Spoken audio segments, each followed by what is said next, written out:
Os irmãos podem abrir suas Bíblias em Atos, capítulo 10. Vamos dar sequência à análise deste capítulo.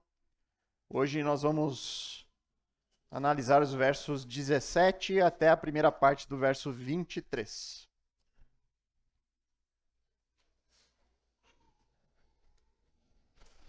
Então hoje vamos avançar um pouquinho mais na análise de Atos, dentro do capítulo 10, lembrando sempre da grande importância que há neste capítulo, que para muitos é o capítulo mais importante deste livro. É o capítulo que narra o evento que marca a entrada dos gentios. Quem são os gentios? Aqueles que não fazem parte da nação de Israel.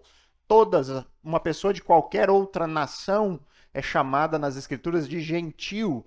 Então, ou você é israelita ou você é gentil. E esse capítulo marca a entrada daqueles que não são de Israel na fé em Jesus, consequentemente, na comunhão da igreja.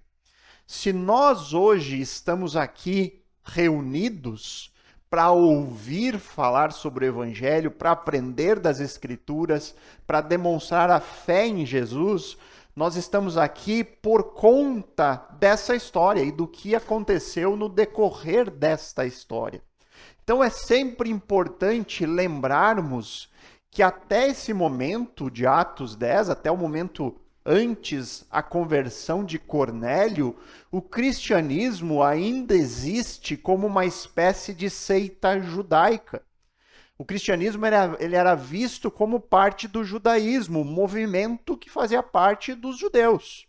Mas daqui para frente, disso que vai acontecer com Cornélio e na sequência, a fé cristã, o cristianismo, começa a se distanciar cada vez mais do judaísmo, até que chegará ao ponto em que o cristianismo se torna um movimento separado, distinto da fé judaica. E nós poderíamos dizer que esse distanciamento do judaísmo tem o seu início quando Pedro compreende o significado da visão que ele teve. Daquela visão que nós já analisamos, do grande lençol que desceu do céu com os animais, e aí Deus ordena, mata e come, e ele diz que não faria isso, porque havia ali animais impuros, e aí então Deus diz, olha, não considere impuro aquilo que Deus purificou. Quando Pedro entende o significado disso, aí então a fé cristã vai começando a se desconectar da fé judaica.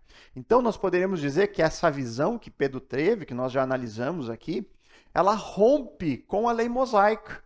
Ela rompe com aquelas restrições, no caso da visão específica lá de Levítico 11. E isso, irmãos, esse fato do cristianismo romper com a lei, traz controvérsias até os nossos dias. Você deve saber muito bem que existem comunidades cristãs, denominações cristãs, que afirmam que a lei mosaica, incluindo as restrições alimentares, permanece em vigor hoje. E que você deve obedecer a essas restrições, que nós temos que nos submeter a elas. Então você não pode comer determinados alimentos, você não pode beber determinadas bebidas, porque a lei mosaica proíbe. E nós ainda estamos debaixo desta lei, dizem algumas denominações. É muito comum você ouvir em igrejas evangélicas, né, igrejas que nós consideramos até irmãos em Cristo, mas a leitura de textos da lei como um exemplo para que você continue a se submeter, por exemplo, ao dízimo, dentro do contexto da lei mosaica. Um percentual específico estabelecido pela lei. E você deve fazer isso. E aí eles leem, inclusive, as bênçãos e as maldições previstas na lei, para dizer que você deve fazer, porque senão você não vai ser abençoado, ou então será amaldiçoado. E eles usam os textos da lei mosaica para dizer para nós hoje que nós temos que viver debaixo desta lei. Irmãos, essas igrejas, elas não veem problema em aceitar os gentios. Todos nós somos gentios, elas não veem problema com isso. Então a conclusão que eles chegam daquela visão que Pedro teve, do significado daquilo, é que ela só serviu para incluir os gentios. E por outro lado, negam que essa visão também rompe com a lei mosaica. Eles negam que essa visão, ela chega na conclusão de que a lei se torna inoperante em Cristo. Eles não concordam com isso. Eles dizem, olha, você ainda está debaixo do contexto da antiga aliança. Eles negam que a nova aliança vem para substituir a antiga. E dizem que certos preceitos permanecem para nós hoje e que nós devemos seguir esses preceitos. Então, irmãos, antes de fazer a leitura do texto, eu gostaria que você parasse por um simples instante e pensasse sobre qual é o seu pensamento acerca desse assunto. Para você agora, neste momento, o que você entende sobre isso? Para você, qual é o papel da lei mosaica? Como você entende essa lei que está presente naqueles 5 primeiros livros do Antigo Testamento? Para você, essa lei está em vigor hoje? Será que nós devemos obedecer à lei mosaica? Você entende que a lei mosaica é apenas os 10 mandamentos? Ou tem algo mais? Qual deveria ser a nossa relação com essa lei? O que você entende sobre isso? Se você tivesse que responder agora, nós precisamos obedecer à lei que Deus entregou para Israel por meio de Moisés lá no Sinai, ou não? Qual seria a sua resposta? Então pense agora, porque eu quero que no final você chegue à conclusão, poxa, eu estava certo ou estava errado, de acordo com o que a Bíblia ensina sobre isso. Então nós vamos fazer a leitura agora do texto de Atos 10, dos versos 17 a 23. É dentro desse texto que nós vamos trabalhar o assunto da lei mosaica. Então ele diz assim, a partir do verso 17. Enquanto Pedro estava perplexo sobre qual seria o significado da visão, eis que os homens enviados por Cornélio, tendo perguntado pela casa de Simão, pararam junto à porta. Chamando, perguntaram se ali estava hospedado Simão, que também é chamado de Pedro. Enquanto Pedro meditava a respeito da visão, o Espírito lhe disse, estão aí 3 homens à sua procura. Portanto, levante-se, desça e vá com eles sem hesitar, porque eu os enviei. Então Pedro desceu e disse àqueles homens, eu sou a pessoa que vocês estão procurando. O que os traz até aqui? Então disseram, o centurião Cornélio, homem reto e temente a Deus, e tendo bom testemunho de toda a nação judaica, foi instruído por um santo anjo a mandar chamar você para a casa dele e ouvir o que você tem a dizer. Pedro, então, convidando-os a entrar, hospedou-os. E nós vamos parar aqui, tá? Nós veremos até esse ponto. Irmãos, eu vou repetir um pouco da estrutura do sermão da exposição da semana passada. Eu vou agora, no primeiro momento, explicar todo esse texto a vocês. Vamos ver verso a verso tudo aquilo que está escrito aqui. E depois, no final, ao invés de fazer as aplicações práticas, como eu fiz na semana passada, eu quero fazer uma digressão aqui. O que é uma digressão? É quando nós saímos do texto em si para trabalhar um assunto que está presente no texto. Não significa que nós vamos sair do texto para não analisar o texto, mas nós vamos ver um assunto específico aqui deste texto. E nesse caso, irmãos, eu quero trabalhar com vocês o assunto da lei mosaica e de qual deve ser a nossa relação com essa lei hoje. Por que eu desejo fazer isso, irmãos? Em virtude do grande número de confusão que ainda existe sobre isso. A quantidade de cristãos que ainda possuem um entendimento equivocado sobre a lei. E que muitas vezes nós vemos cristãos e comunidades inteiras se colocando debaixo da escravidão dessa lei. Uma escravidão da qual Cristo nos libertou.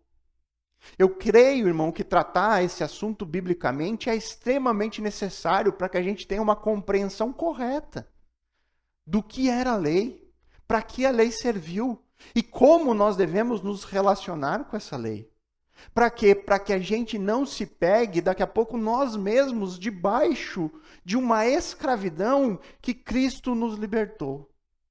Nós devemos viver de acordo com aquilo que o Senhor tem para nós hoje. Nós devemos viver de acordo com o tempo que nós vivemos, o tempo da graça. Então, queridos, antes de realizar essa digressão, antes de tratar o assunto da lei, de como nós devemos nos relacionar com ela, eu gostaria de agora explicar todo esse texto. Então, se você está com a sua Bíblia aberta, mantenha ela aberta e nós vamos ver cada passo aqui que é dado nesse novo momento depois da visão que Pedro teve no texto que nós analisamos na semana passada. Então ele começa ali nos versos 17 e 18. Ele diz assim, Lucas nos informando sobre o que aconteceu. Lucas diz: enquanto Pedro estava perplexo sobre qual seria o significado da visão, eis que os homens enviados por Cornélio, tendo perguntado pela casa de Simão, pararam junto à porta. Chamando, perguntaram se ali estava hospedado Simão, que também é chamado de Pedro.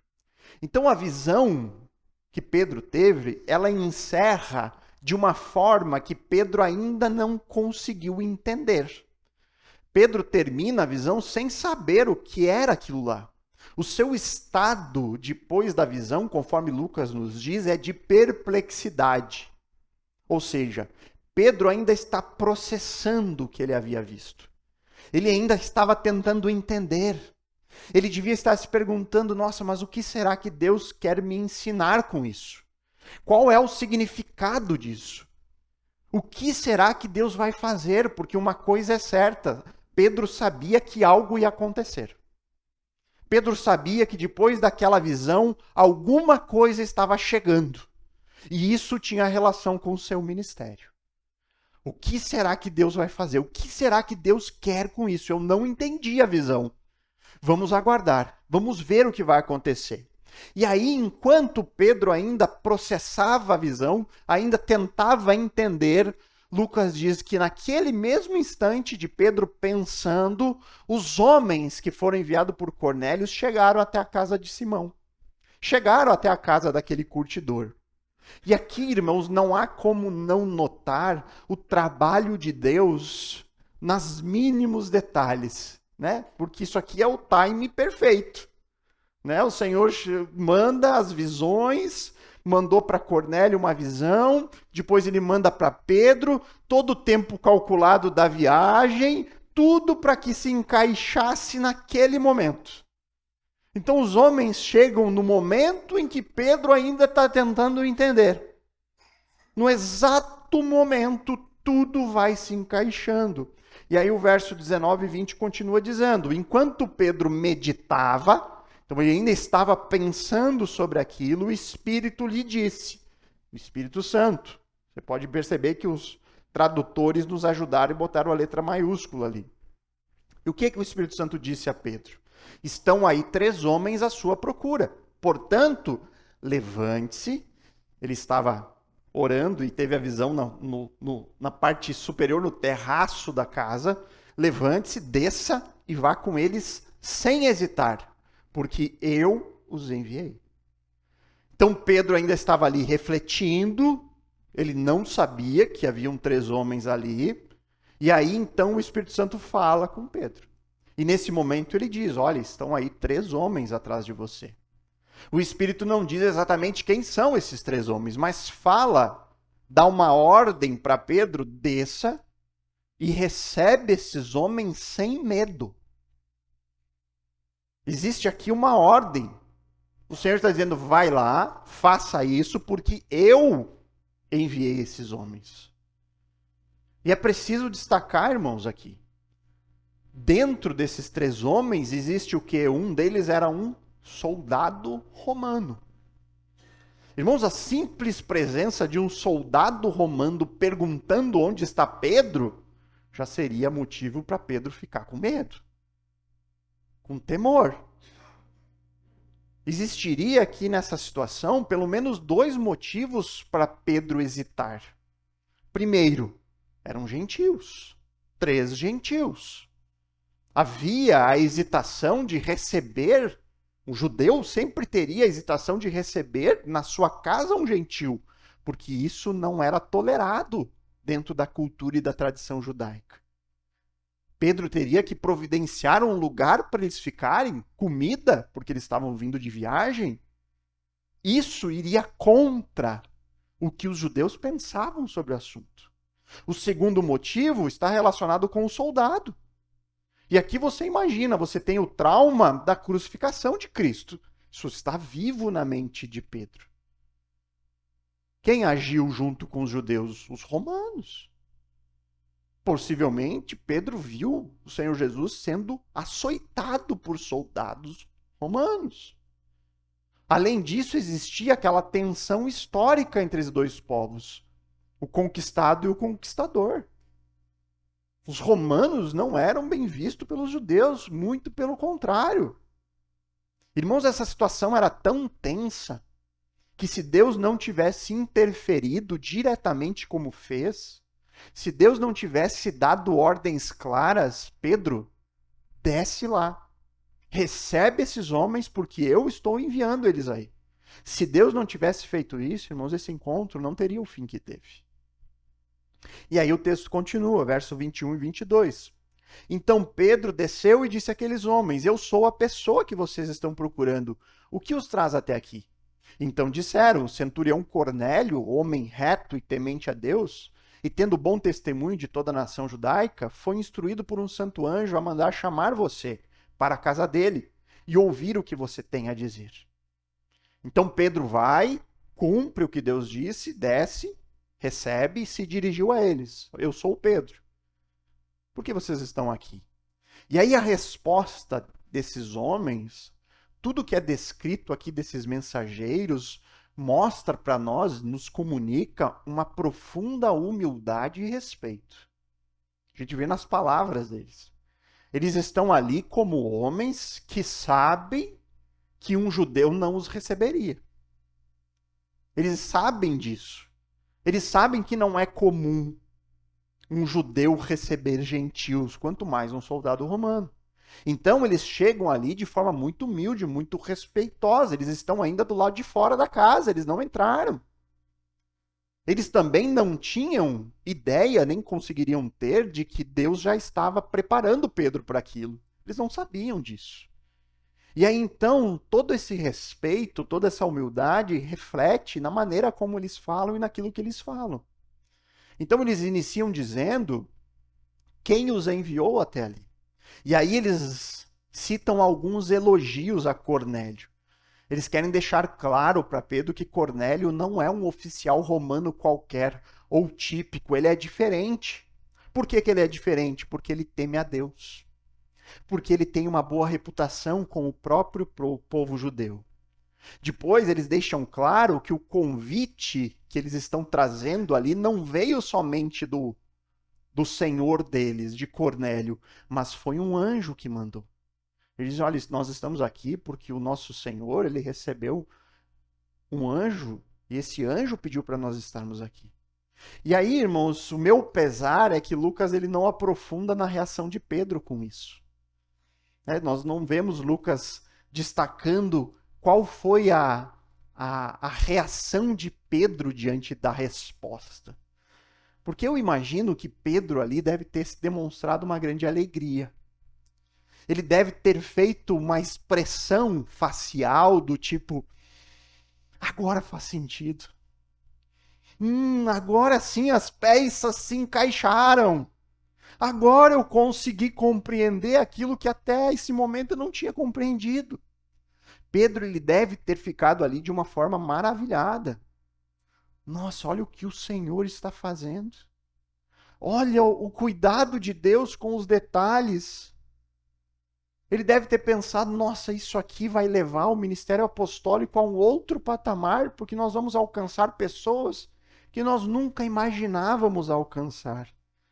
Estamos agora iniciando uma nova etapa no plano da redenção, e isso está iniciando diante dos meus olhos.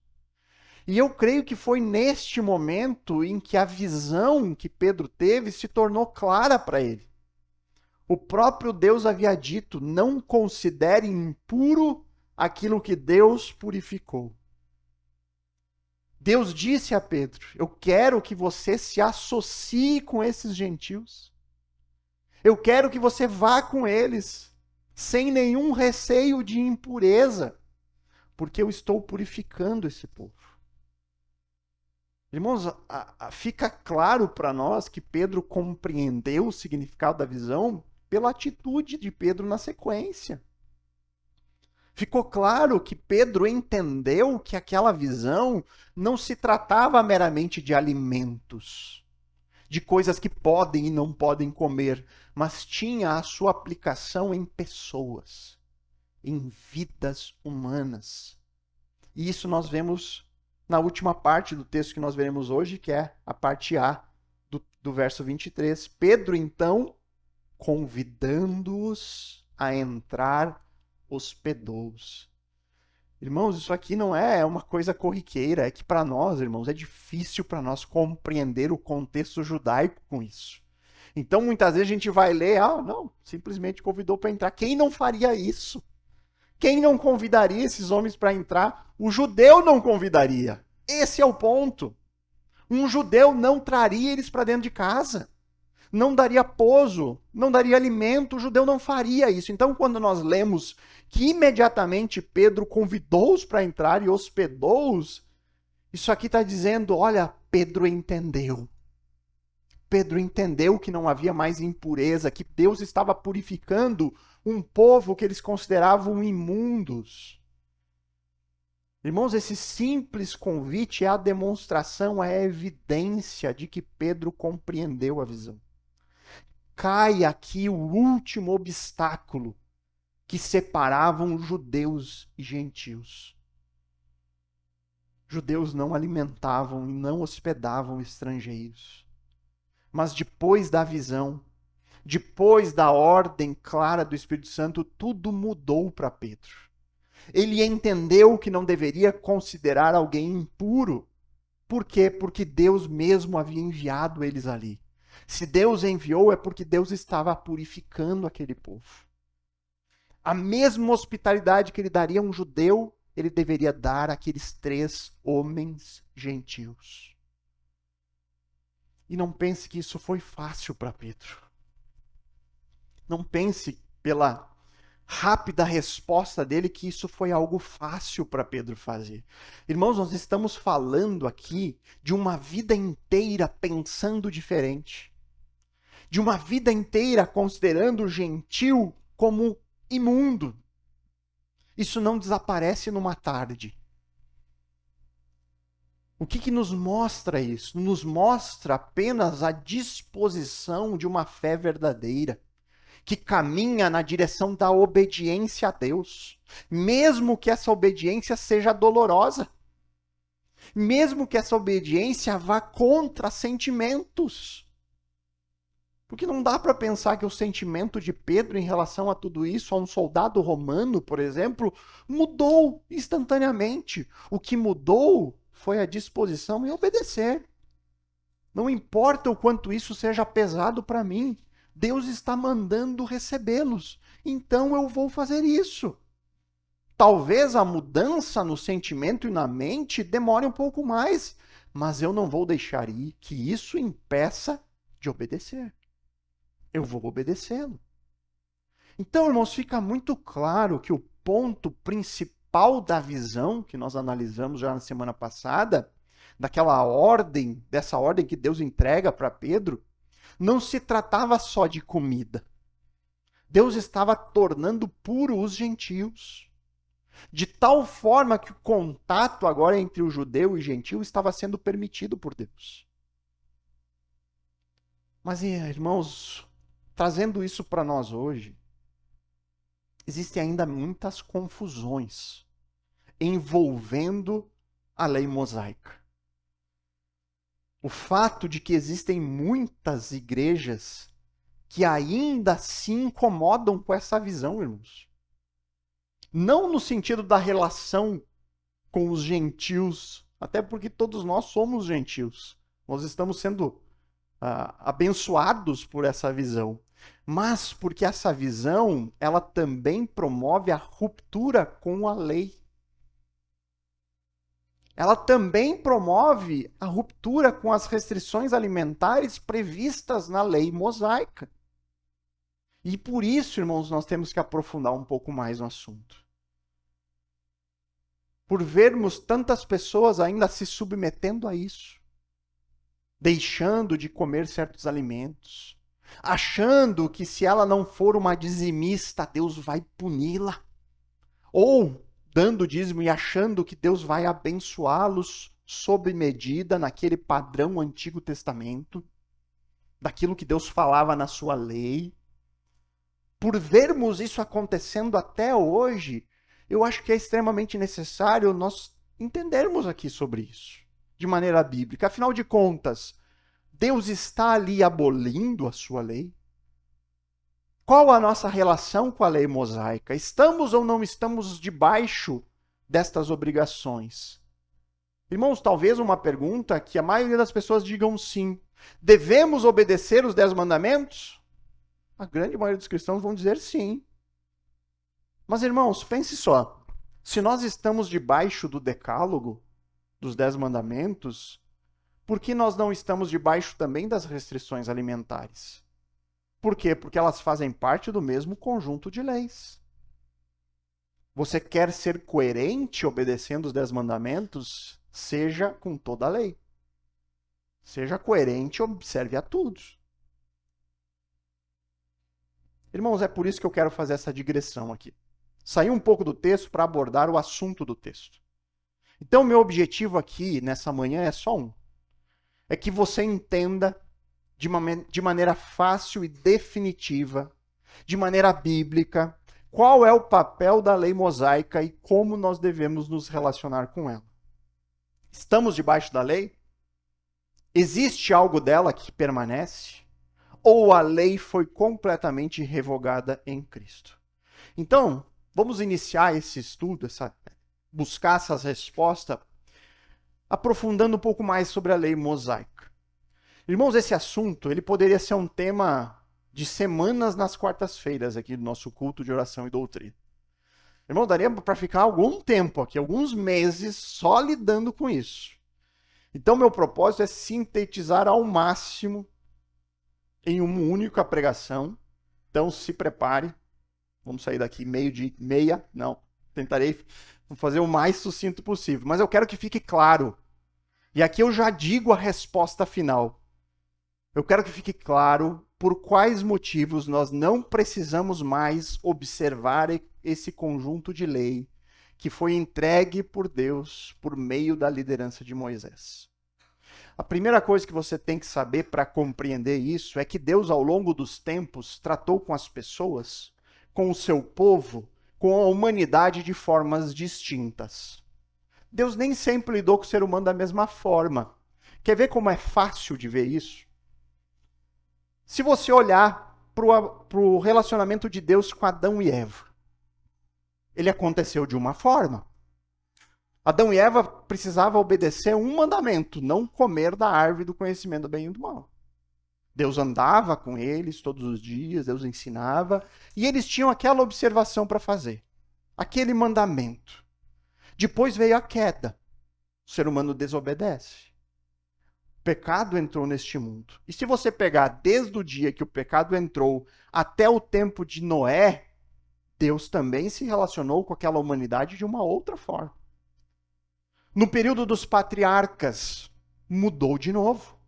Deus vem e se revela especialmente com algumas pessoas, os indivíduos escolhidos. Abraão, seu filho Isaque, seu filho Jacó. Aí vem a descendência de Jacó. E ela se vê em um cativeiro, sendo escravizada pelo Egito. Aí Deus vai lá e retira aquele povo do Egito. Mudanças ocorrem de novo da maneira como Deus lida com as pessoas. Deus entrega uma lei, Deus tira, faz daquele povo uma nação. E aí nós olhamos para nós hoje, do período que nós vivemos, naquilo que nós chamamos de era da igreja, e nós vemos que a forma como Deus lida conosco é diferente das formas com que Deus lidou com o povo do Antigo Testamento. Irmãos, isso é muito claro nas Escrituras. O que nos leva a perceber que Deus trata de formas diferentes com as pessoas em épocas distintas. Isso é um fato bíblico que nós não podemos contestar. Deus lidou com as pessoas, com os povos de formas diferentes ao longo da história. E aí, quando nós olhamos, né, lançamos nossos olhos no período em que a lei mosaica foi entregue para Deus, nós temos que entender em que contexto isso foi, com que isso ocorre. Qual era o contexto de quando Deus entregou a lei? Para começar, nós temos que entender para quem ela foi entregue. A lei foi dada para quem?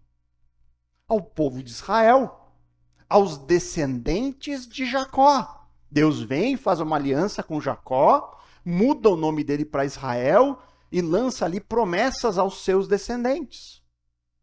E aí então Deus vai lá em um determinado momento, tira aquele povo do Egito, e aí por meio de Moisés, por isso nós chamamos de lei mosaica, lá no Monte Sinai, Deus entrega um conjunto de mandamentos, de regras.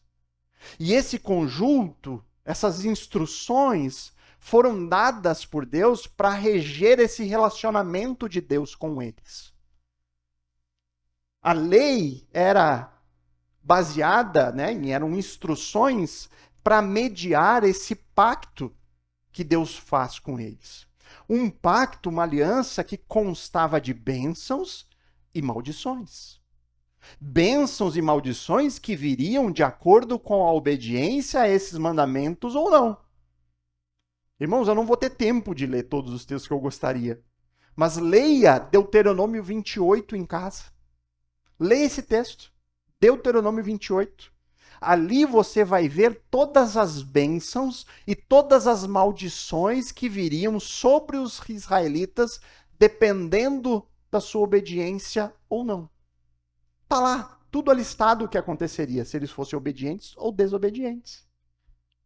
E isso você tem que entender. A lei mosaica, e a lei mosaica não são 10 mandamentos. Sabe quantos mandamentos existem na lei mosaica? 613. 613 ordens estão contidas na Torá, que são os 5 livros da lei, os 5 livros de Moisés, o Pentateuco. Irmãos, esse conjunto de regras foi entregue a um povo específico, uma nação específica, uma linhagem genealógica, descendentes físicos de um homem chamado Jacó, que teve o seu nome mudado para Israel e por isso são os israelitas. Deus firmou com esse povo uma aliança. Deus fez a esse povo promessas. E parte dessa aliança, irmãos, era condicional à obediência dessas pessoas à lei. Ficou claro? Estabelecemos aqui para quem a lei foi dada. Para o povo de Israel. Descendentes físicos de Jacó. Outro ponto importante que você deve saber: qual era o propósito da lei? Por que Deus deu a lei a este povo? Será que essa lei servia para salvar as pessoas? E aqui é outro ponto importantíssimo, irmãos. Por quê? Porque nós vemos que hoje em dia a lei ela aparece aplicada num contexto de salvação. As pessoas acham que serão salvas por obedecer à lei. Se você não guardar o sábado, você não vai ser salvo. Se você comer certos alimentos, você não vai porque você está desobedecendo à lei. Então parece que a obediência à lei era para salvação. Nunca foi. Nem no contexto do Antigo Testamento. A lei jamais teve no seu propósito a salvação espiritual e eterna do povo de Israel. Você jamais vai encontrar um único texto nas Escrituras dizendo que a obediência da lei de Deus traz salvação para a alma. A lei, irmãos, era um mediador desse relacionamento. Era um mediador dessa aliança que Deus estabeleceu com os descendentes. Uma aliança que constava de bênçãos e maldições terrenas para suas vidas aqui na terra. Então, se eles desobedecessem, Deus diz: enviarei inimigos até vocês que vão escravizá-los. Mandarei pragas as suas colheitas serão completamente destruídas. Mas se vocês me obedecerem, vocês serão fartos, as mulheres terão filhos, vocês terão paz no seu território. Muitas dessas promessas estavam ligadas à terra prometida, ao contexto da vida dentro da terra que Deus prometeu a eles. Bênçãos e maldições que viriam de acordo com a obediência e desobediência desse conjunto de leis. Mas para além disso, irmãos, a lei também tinha outros propósitos. Ela também servia para revelar o padrão da santidade de Deus. A lei tinha o propósito de mostrar àquele povo quem Deus é, o seu caráter. E aí, ao olhar para a santidade de Deus presente na lei, a lei também servia para mostrar aos homens a sua incapacidade. Quando Deus estabelece regras perfeitas, leis perfeitas, o ser humano imperfeito e pecador se vê numa condição de incapacidade. Eu não consigo obedecer. A lei revelava para o povo que o padrão de Deus aponta a necessidade de um Salvador. Porque pela lei nós não conseguimos obedecer à lei. Então, por conta disso, a lei também serviu para preparar o povo a Cristo. Preparou o povo para a vinda do Messias. É isso que Paulo vai dizer lá em Gálatas 3, que a lei serviu como um tutor, como um aio, na ideia de um pedagogo. A lei conduziu as pessoas a Cristo. A lei serviu para demonstrar para as pessoas que a salvação era impossível pela obediência, mas só poderia haver salvação por meio da fé. Então, quando nós olhamos para isso, nós podemos concluir que a lei ela cumpriu com o seu propósito. Você verá no desenrolar da história de Israel que as maldições previstas em Deuteronômio 23, 28 ocorreram de fato, por conta da desobediência deles. Mas nós vemos também claramente a santidade de Deus na lei. Nós vimos isso. Nós conhecemos o nosso Deus Santo por meio da lei. A lei, ela joga na nossa cara também a nossa incapacidade de cumprir esses mandamentos. E por isso ela nos conduz a um Salvador. Nos conduz para Cristo, porque nós aprendemos por meio da lei que a salvação por meio da obediência, por meio das obras, sempre será impossível para o homem pecador. E aí então, se a lei ela cumpriu com seu propósito, especialmente o propósito de ser um tutor que nos conduz a Cristo, isso significa que ela foi abolida em Cristo? E aí eu convido você, irmãos, a abrir sua Bíblia em Efésios 2. Carta de Paulo aos Efésios. Capítulo 2, versos 14 e 16. Efésios 2, verso 14 a 16. Tenha a pergunta em mente. Cristo aboliu a lei? Vamos ver o que o texto vai nos dizer. Efésios 2, versos 14 a 16.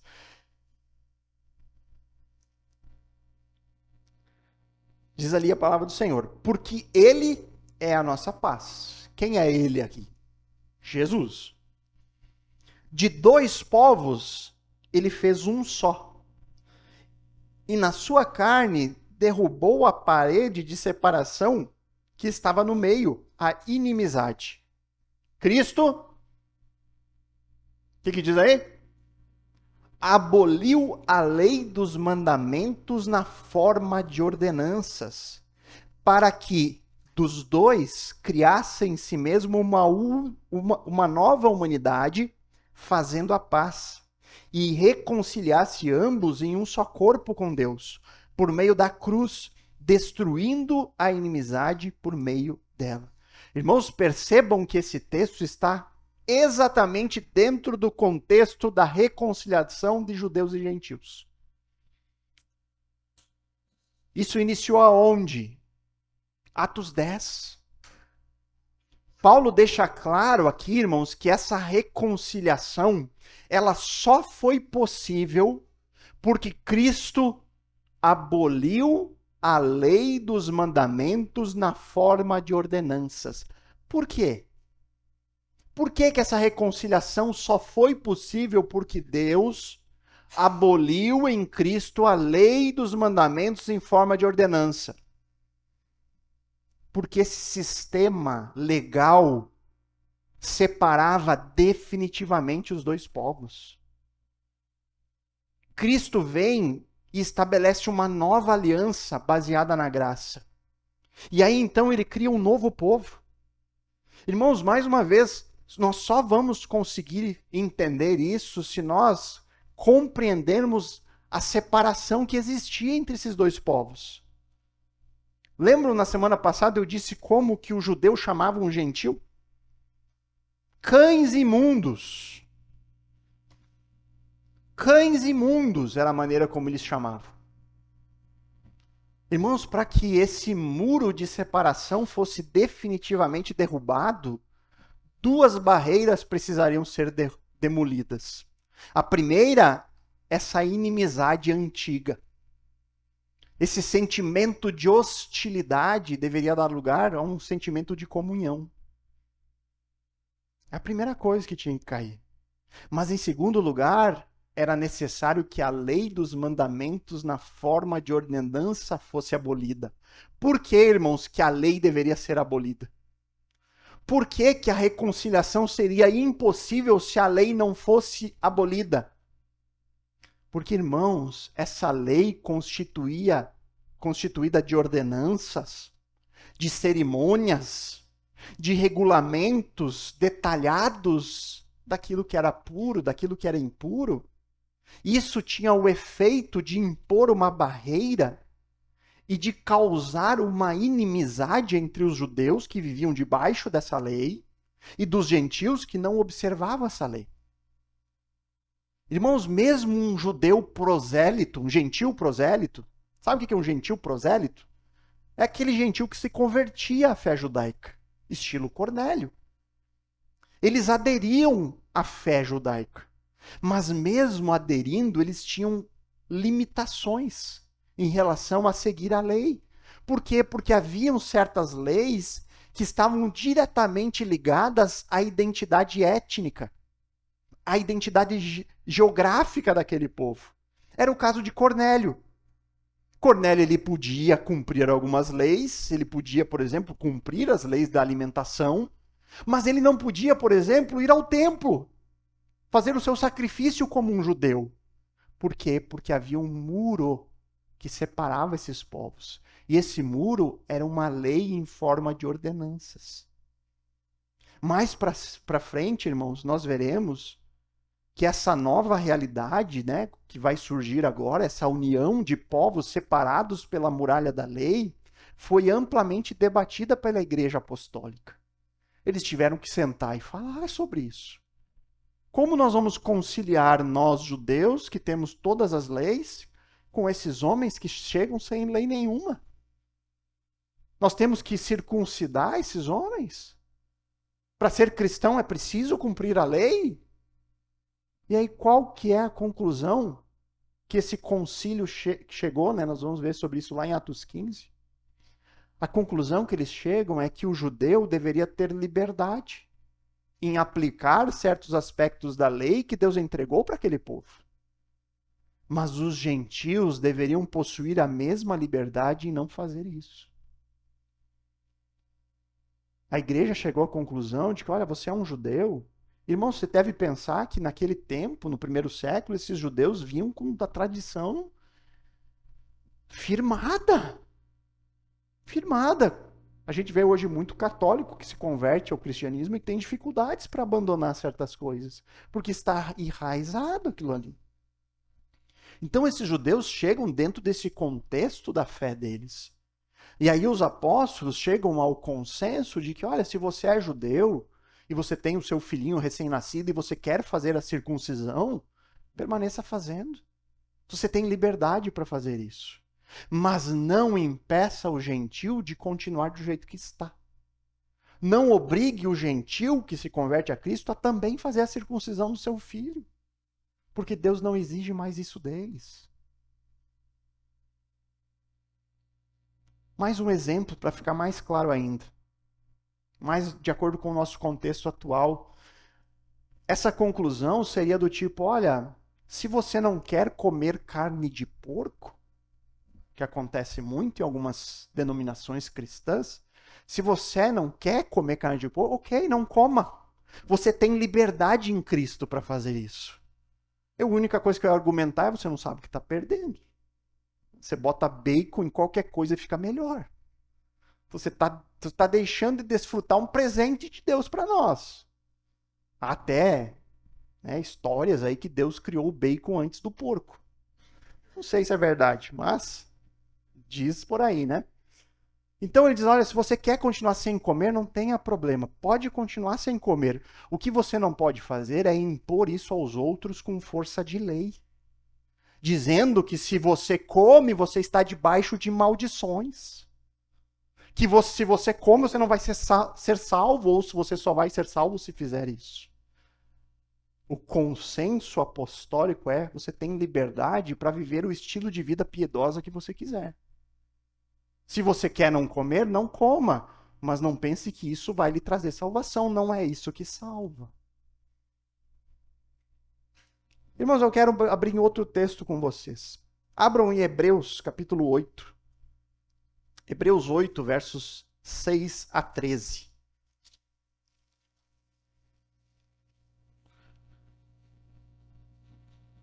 Hebreus, capítulo 8, versos 6 a 13.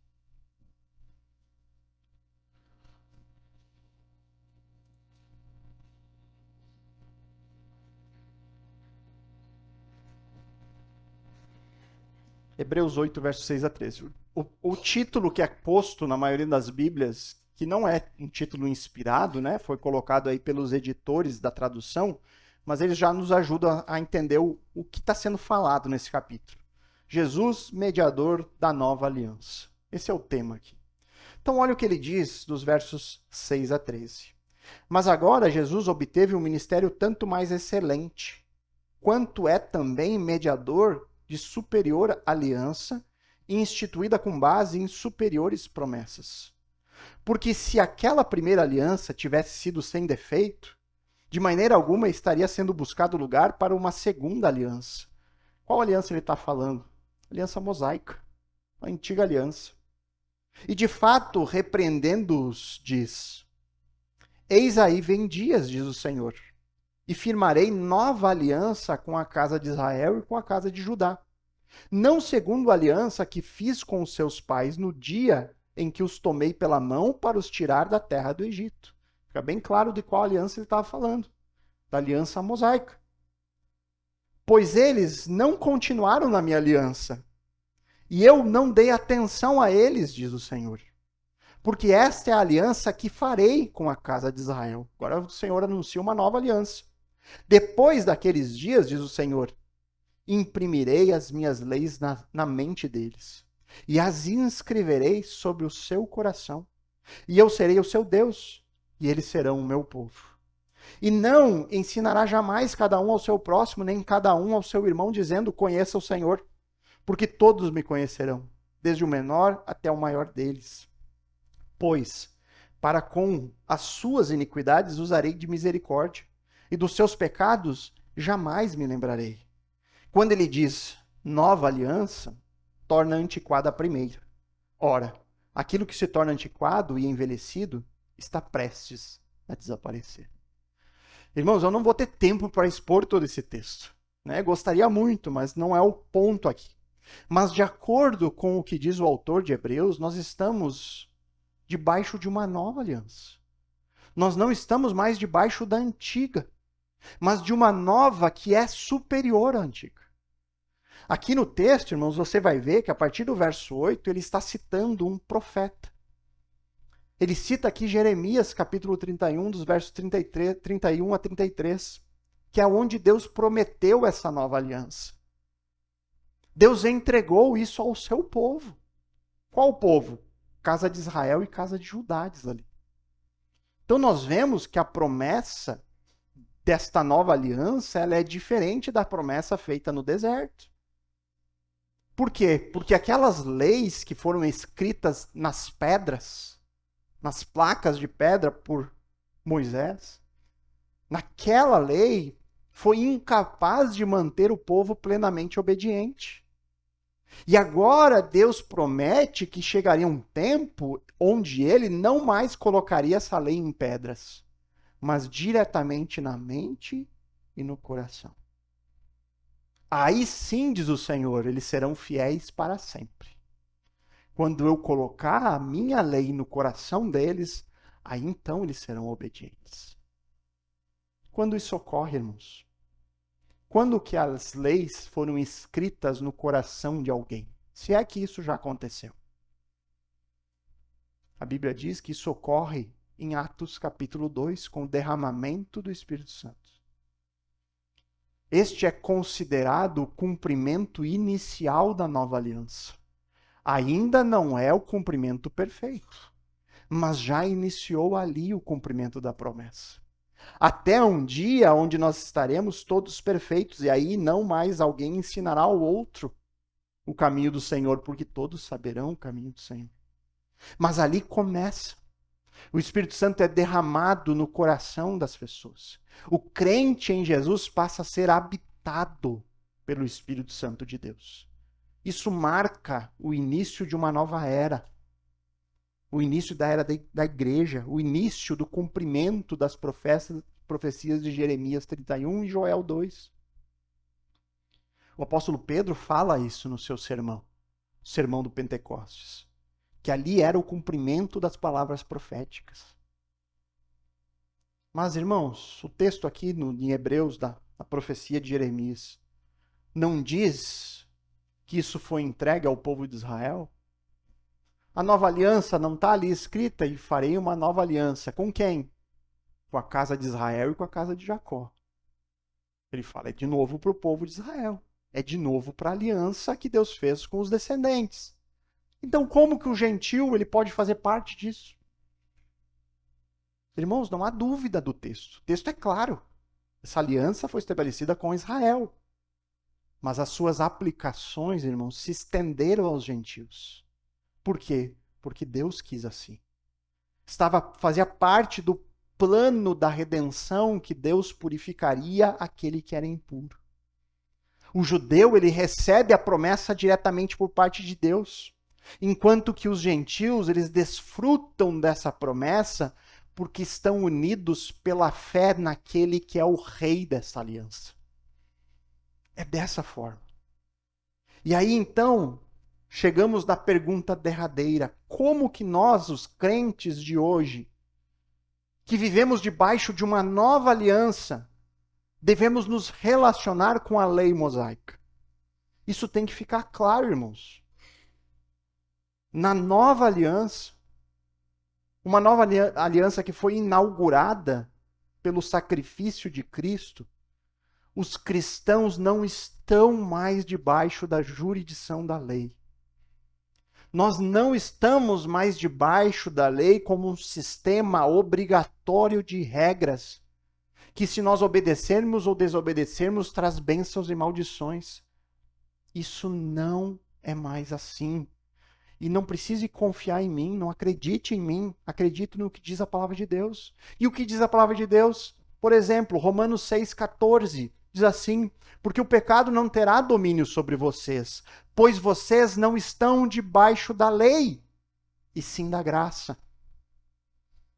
Paulo também em Gálatas 5,18, mas se são guiados pelo Espírito, vocês não estão debaixo da lei. Não estamos mais debaixo disso, irmãos. Nós não temos mais que ter esse medo. Ai, se eu fizer tal coisa, Deus vai me amaldiçoar. Se eu fizer tal coisa, eu preciso fazer isso porque Deus não, ele vai me abençoar.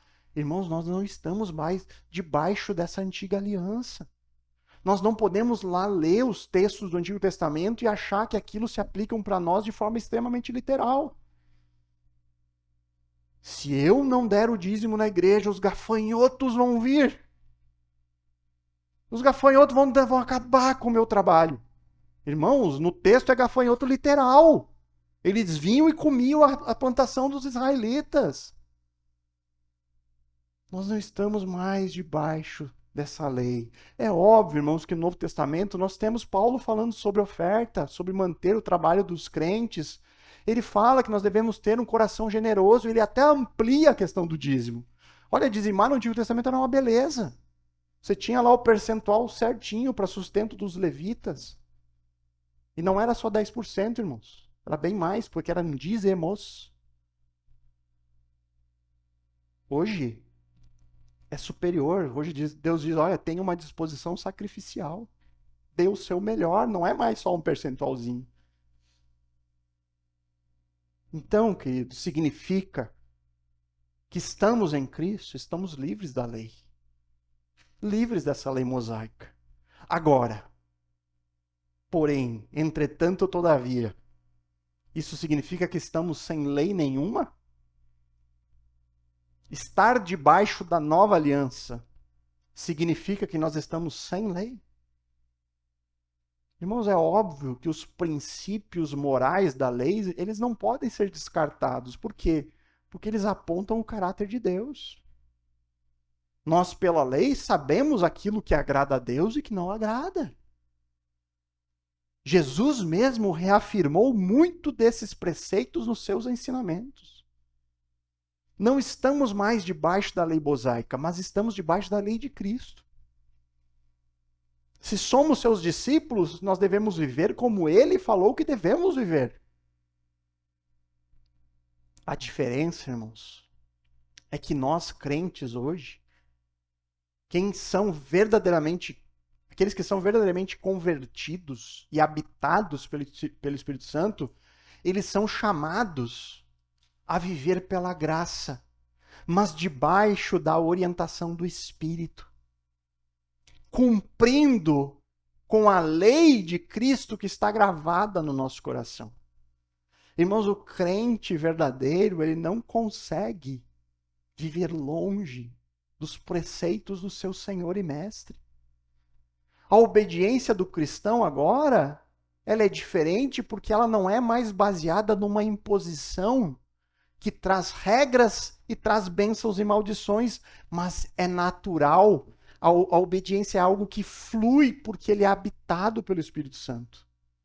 E quem é habitado pelo Espírito Santo passa a viver uma vida que glorifica o seu Senhor e Mestre. É dessa forma, irmãos. Então, para resumir toda essa confusão, tá? Para colocar tudo bem claro aqui para vocês. Algumas perguntas que foram respondidas, de maneira bem resumida agora.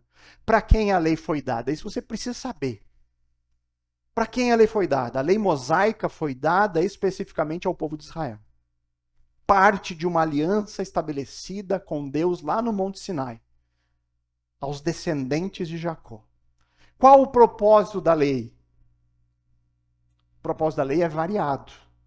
Ela revelou o caráter de Deus. Ela guiou o comportamento do povo de Israel. Mediou essa relação de Israel com aquele povo. Mostrou de forma clara a pecaminosidade das pessoas, a incapacidade de se alcançar salvação por meio de obras. Ela apontou para a necessidade de um salvador, de um substituto. Por quê? Porque toda vez que eles desobedeciam, eles tinham que ir para o sistema sacrificial. Toda vez que o povo de Israel desobedecia, eles tinham que ir lá no templo, no tabernáculo, seja qual for a realidade, e sacrificar. Pagar a condenação do seu pecado. Então esse sistema conduziu as pessoas, ensinou sobre a necessidade de um substituto. Naquele caso era o cordeiro que morria no lugar deles. Mas isso ensinou para o momento em que Cristo veio. E aí então o povo pôde perceber que Jesus era o substituto perfeito. A lei permanece ativa ou foi abolida em Cristo? A Bíblia diz que a lei foi cumprida em Cristo. Toda a lei se cumpre em Jesus. E como tal, ela não está mais ativa como um sistema de regras obrigatórios. Não está mais. Os cristãos estão hoje sob a dispensação da graça. Não mais na dispensação da lei. Nós estamos no período da graça de Deus. E aí então, como que nós devemos nos relacionar com a lei? Nós não somos mais obrigados a cumprir a lei como um sistema legal, mas nós podemos aprender com essa lei.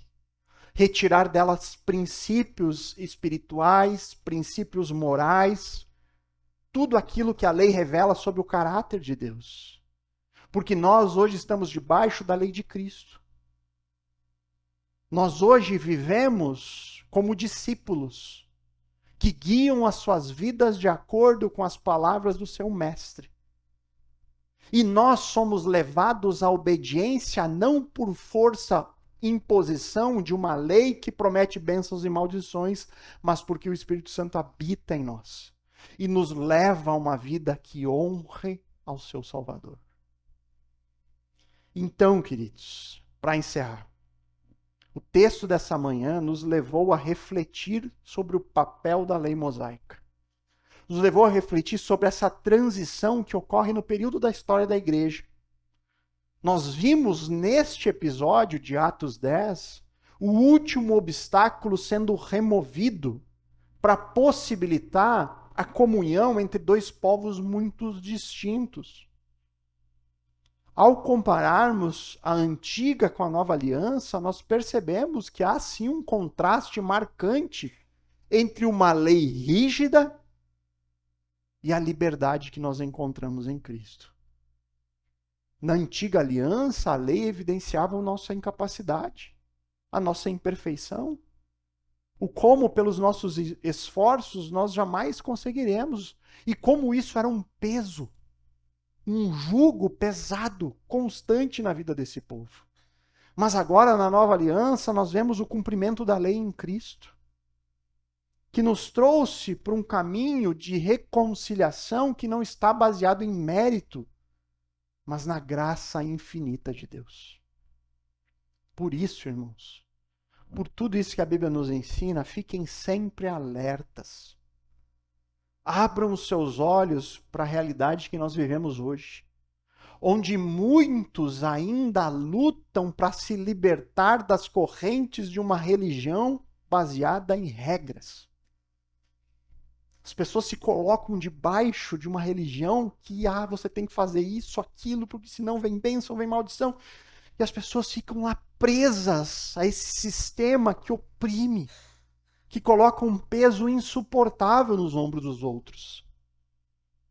E diria ainda mais, abram seus olhos para aqueles que tentam impor essas correntes aos outros, dizendo que se você não fizer tal coisa, você não vai ser salvo. Como se a obra de Cristo não fosse suficiente. Irmãos, imagina só eu dizer para vocês, olha, se você não guardar, se você não ficar sem trabalhar no sábado, você não vai ser salvo. O que é isso, irmãos, se não dizer para as pessoas o que Jesus fez na cruz não foi suficiente? Você precisa acrescentar algo. Olha, o sangue de Jesus foi bom. Você deve crer que Jesus morreu. Mas, cumpra a regra. Se você não for um dizimista fiel e eu não encontrar o seu nome no envelope esse mês, ore pela sua salvação. Porque você provavelmente perdeu a salvação. Irmãos, é dizer para as pessoas, olha, Cristo é bom, mas acrescente a sua parte. Faça alguma coisa a mais. Irmãos, como é que eu poderia acrescentar qualquer coisa àquilo que Cristo fez? Como que eu, ser imperfeito, posso acrescentar algo na beleza da obra da redenção? Isso é uma ofensa a Deus. Isso é roubar a glória que só é dele. Então não caia nessa. Se você crê em Cristo, você foi salvo por Cristo. Salvo definitivamente, para sempre, até o fim. Porque a salvação vem pela fé. Somente pela fé. Então que esse texto, irmão, nos leve a refletir sobre esse presente que Deus nos deu, sobre o presente da graça, sobre o presente de viver num tempo de liberdade. Que isso nos leve à gratidão, mas que isso também nos leve a viver de uma maneira que reflita Cristo, nosso libertador. Não estar debaixo da lei não significa uma vida de libertinagem. Significa uma vida vivida de acordo com aquilo que o libertador diz que devemos ser e viver. Mas em Cristo, irmãos, nós não somos mais escravos. Nós não somos mais escravos de uma lei que só condena. Nós somos libertos, guiados pelo Espírito. E por isso devemos anunciar também a incrível graça que nos salvou. Vamos orar. Amado Senhor, bondoso Pai, que privilégio, Deus, quando nós percebemos que hoje vivemos sem mais as amarras de uma lei que apenas escravizava, que apenas apontava para a nossa incapacidade, mas que nunca, jamais foi capaz de salvar. Pai, graças a Deus pelo Teu Filho, que veio a este mundo e que a lei nele se cumpriu. E em Cristo temos a nossa paz. E em Cristo temos o substituto perfeito, o sacrifício necessário para que possamos encontrar a reconciliação no Senhor.